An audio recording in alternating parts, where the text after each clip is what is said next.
Hello, good morning guys. We are here at the Sepang International Circuit today, and no, you did not read the title of the video wrong. We're actually here, surprisingly, to check out the Proton X50. Not even an AMG, not even a BMW M car, but actually a Proton, which shows just how confident they are with the performance of the new X50. It's gonna be an exciting day, so let's head inside and check it out.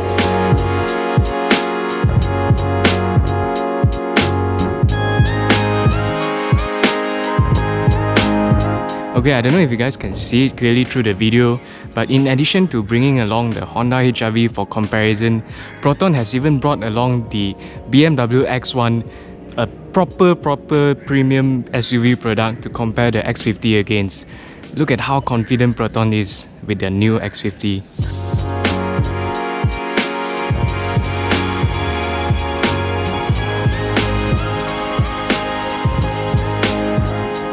Alright guys, the briefing has ended and now we are on track to carry out the activities that Proton has organised to test out the new Proton X50. The first one we'll be doing is a ride along to experience the new level 2 autonomous driving features. Unfortunately, we won't be driving in this test, but that means we'll be seeing all of the functions in more details. Let's go check it out. Alright, so what I'm going to demonstrate today is mainly this new level 2 autonomous driving. Right. Alright, so this system is improved from the X70 with more features and more things that it can do. The improved features on this compared to the X70 are that it will actually do the steering for you to keep the car in the center of the lane. Alright, so I'll just set it at about 45 there. Alright, now it's picked up the car in front. You can see it's lit up blue now. And it's just going to follow the speed of the car in front. Okay. I'm doing the steering now because it's a corner. But once we get to the straight bit, I'll actually demonstrate the lane keep assist. And it will start to pick up the lines. There we go. And it centers. Now it's doing the steering. Right. Okay, it's keeping me nice and centered in the lane. Okay, that's cool. Alright, if you don't like the ICC, you can actually just run ACC as well, like the X70 has. Okay. Right, so you can actually choose whether you want it to be ICC or ACC. So, or to be clear, ACC is the level 1 correct, so system. ACC is just speed. Okay. Right, it will just monitor the speed of the car in front. Car in front slows, you will slow. Yep. The ICC does the steering as well. Okay. Keeps you nice and centered in the lane. Yep. Yeah. Now this is the other improved part. It will come to a complete stop. The X70 at 30 kilometers an hour, it will ask you to take over. Right. Whereas this brings you to a complete stop. When he goes, we go. Okay. Yeah, and I'm not doing anything. So this that you can only do it if it's within a 3-second, is that right? Yes, so if the car stops for too long, it will ask you to take over as well. Right, right, Yeah, but for slow moving traffic, this is ideal. right. Got So it. again, even higher speed and quite late braking, no problem. He brings us to a complete stop in Yep. front of the tent. Everything by itself. All by itself. Yep, that's cool.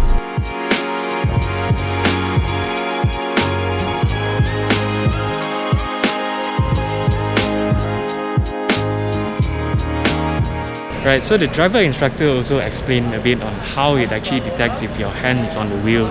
So there's a torque sensor within the steering wheel itself. So especially when it's coming up to a corner in front, when the car senses there's a bend in front, it'll sort of just give you a beep to ask you to, hey, you know, put your hands on the wheel. You have to take over the steering for the corner, because what the car is actually capable of doing is just keeping you on the lane. So in the corners, you still have to steer by yourself, but the accelerator pedal and the brake pedal, they'll all be done by the car itself. Additionally, also when you're driving, let's say on a straight road, but you're sort of weaving a bit left and right on the lane itself, the car will detect that, say, hey, you may be a bit too drowsy to drive. So it'll come out with a warning to say, hey, take a break, you might need a coffee, you might need to just freshen up a bit and come back driving later. So this is a new level 2 autonomous driving feature, pretty cool.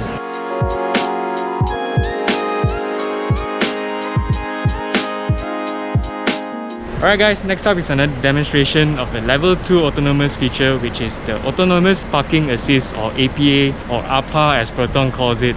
Okay, so how this works is, right, there's a magic button right here. Alright, this is your Auto Park Assist button. Alright. See, there's a P sign there with the steering wheel. Yep. So we'll be hitting that button later. Okay. I'll do it for you right now. We'll hit it around. So you can see there's a perpendicular parking, Yep. which is your reverse parking. You have parallel parking, Yep. and you also have exit Right. parallel parking. You have these three options. Yep. So this is part of the level 2 autonomous package, where it automatically does the acceleration and braking as well as the steering of the car. Yes. Yep. Correct. Alright. So by hitting that, you are telling the car what you want to do. Yep. Okay. So Okay. for example, now what we're gonna do is we're gonna try and park this car. See how it works. So Right.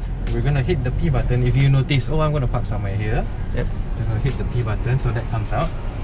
Now I want to do a parallel parking. So it's scanning.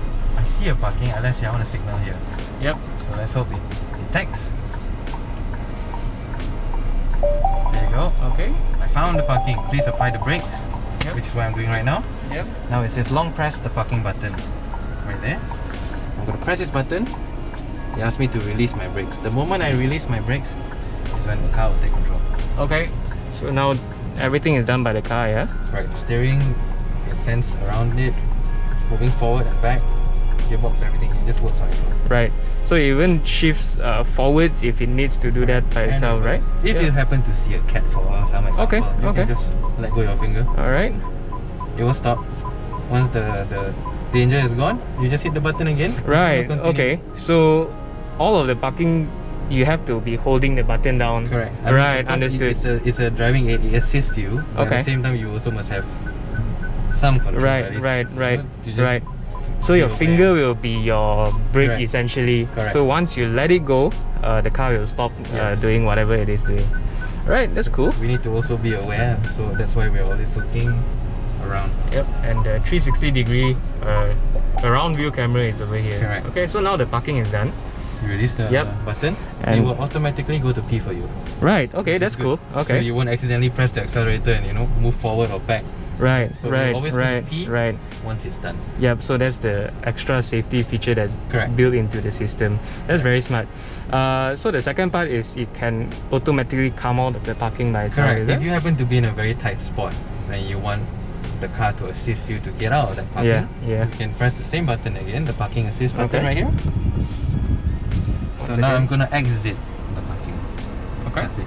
So now it's gonna ask me, where do you want to go, left or right? Right. So if I'm gonna signal right, it won't go because there's an A board or there's probably a Right. gutter or something. Right. Right. So now I want to go left. You need to tell it where you want to go. So Okay. now I'm telling the car, hey, I want to go left. Press and hold the brake. Yep. Once again, Press the button. hold the button. Release the brake. Okay. And it So takes now- control again. Yeah, you're still holding down the button, Yes, and the car correct. is doing everything by itself. Everything. Okay. But it actually does get quite close to the car behind, which helps with. You see, it just comes out by itself in one swift motion. But again, if a car were to be zooming there and for some reason it doesn't detect, again you can always release Okay. then Okay. how I showed it to you. Right. So once it's exited, it will tell you it's exited. You just go to drive and then we just drive off. Okay. Right. That's Pretty much cool. that's how it works. That's cool. Alright, thank you so much. You're welcome. Alright, next up is the autonomous emergency braking and the forward collision warning braking test. First of all, I'm going to show you two exercises here. The first one we're going to do is a forward collision warning, call it FCW. The car is going to be moving at about 25 kilometers an hour. Okay, Reza, go 25. So once it's about halfway, I'm going to try to accelerate towards it, where you can hear the pre-collision warning comes in. Yeah.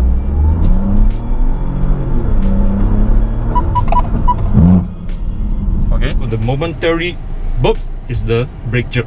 Yep, Okay, yep. and the beep that comes on earlier just now is the pre-collision warning. Yeah, Yep. the PCW. So you're not applying full pressure on the brakes? I'm not applying full pressure. I'm just touching the brakes. Yep. Okay, but as I'm getting close, Yep. the brake will jerk. Yep. Okay. So for the second one, I'm gonna demonstrate the autonomous emergency braking. Okay, so I'm accelerating. Okay, keep it about 35. So no brakes. Okay. So Yep. it's a very last minute thing. Yeah, Yep. as you can see. Okay. Okay. The warning and the braking comes in simultaneously. Right. So this is more for city driving application. This is more for city driving application, yeah, for Yeah. the AEB. It's Yeah. more for slow moving traffic. Yeah. Okay. Probably didn't realize they are pedestrians. You didn't realize they are stationary cars. Yeah. Okay. And for the FCW, it's more to highway driving. Yeah. Yeah. Okay, where there are cars moving in front. Okay. Yeah. If you're really too close or there are traffic jam in front that you didn't realize. Okay, so the system will come in to aid you. Right. Yeah. So once again, it's not something that we should rely on. But Yes, it's there sort of like It's a secondary system. Yeah. Yeah, you shouldn't rely on it Yeah. entirely. But if something happens, okay, it is there to aid you.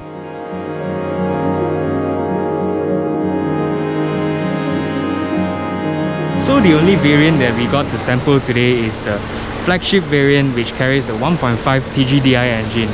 It's a 1.5 litre 3-cylinder turbocharged engine that makes 177 horsepower and 256 Nm of torque. Since it's a 3-cylinder, you can see that it actually vibrates quite violently, which is a notorious thing for a 3-cylinder engine. To demonstrate this, I'm going to put a water bottle on the surface, on the engine cover here. You can see it's really shaking, and it's basically not going to stay in position at all.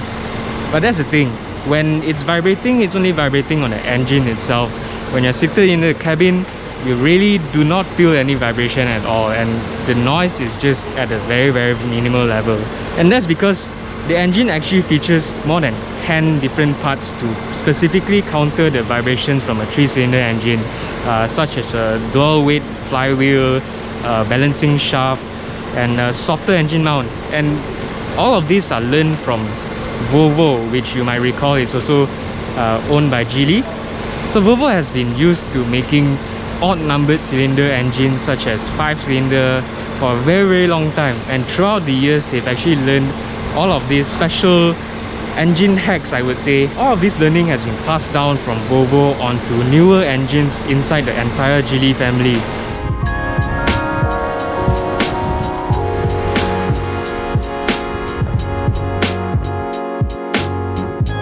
Alright, so we've reached the part where we can finally get to drive the car. What we're doing here is an agility test where there are about 5 slaloms left and right. We'll be keeping a speed of about 50 km per hour. Reaching the end, there's a tight U-turn, and then we'll head back across the slalom again. At the end, we'll do an emergency lane change. We're at the starting point now, everything is in normal. We're leaving the traction control on. Let's head off. Accelerating to 50.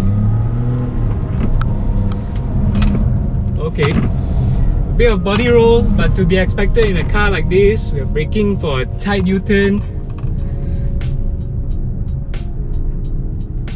and then we're off again through the slalom.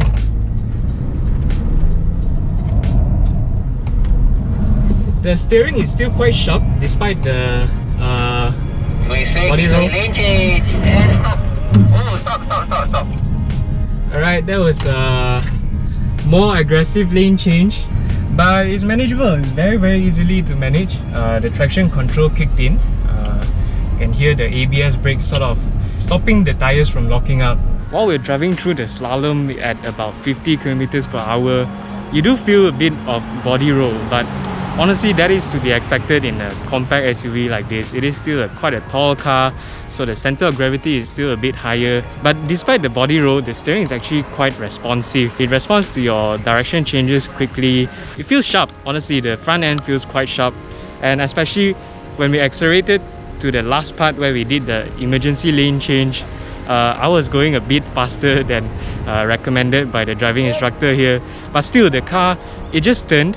Of course, being a bit faster, it's a bit twitchier. The rear sort of kicked out a little bit, but the car handled well. It was impressive.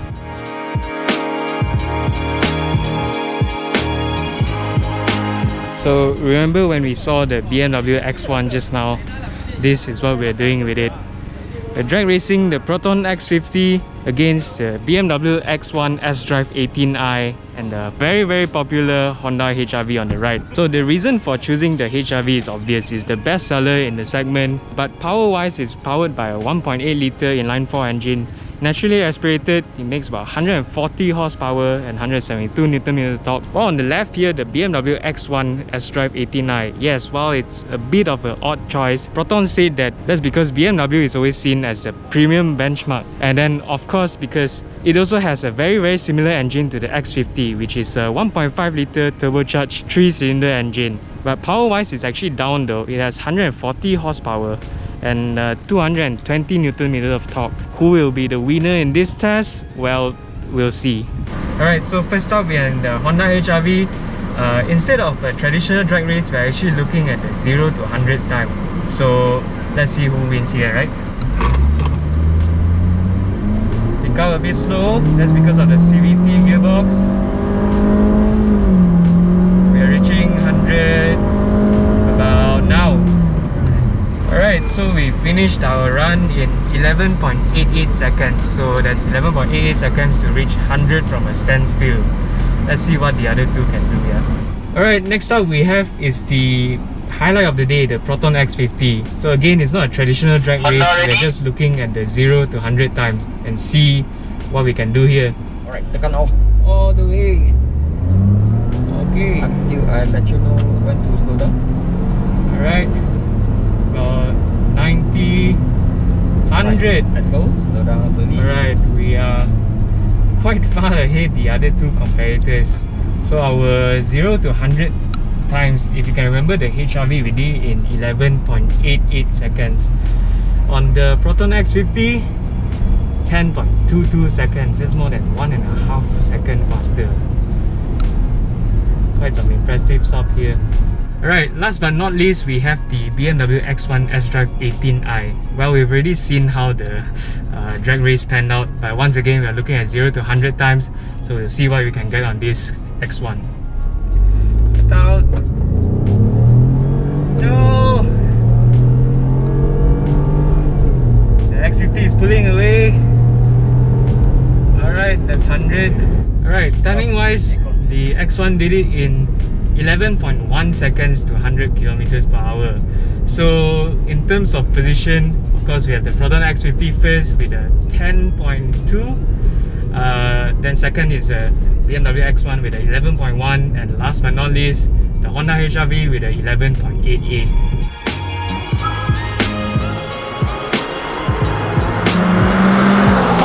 Unsurprisingly, the Proton X50 is the winner in our 0 to 100 km per hour shootout. And of course, it's because the X50 has the highest engine output of 177 horsepower and 255 Nm of torque. And in terms of transmission, which is the 7-speed dual clutch transmission, Proton has actually tuned it slightly to fit the 1.5 litre turbocharged engine better. And mainly it's just transmission mapping and a bit of a difference in gear ratio. Response wise, it's slightly snappier than the X70 CKD, but honestly not by much.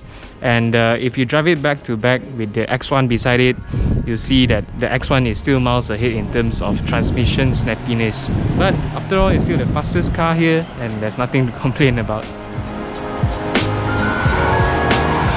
Alright, so that's it for the day. I hope you enjoyed it as much as I did, and hopefully learned a bit more about the Proton X50. If you enjoyed the video, do like and share it, and of course subscribe to our YouTube channel for more videos like this. For more information on the Proton X50, do log on to AutoBuzz.my. See you in the next one.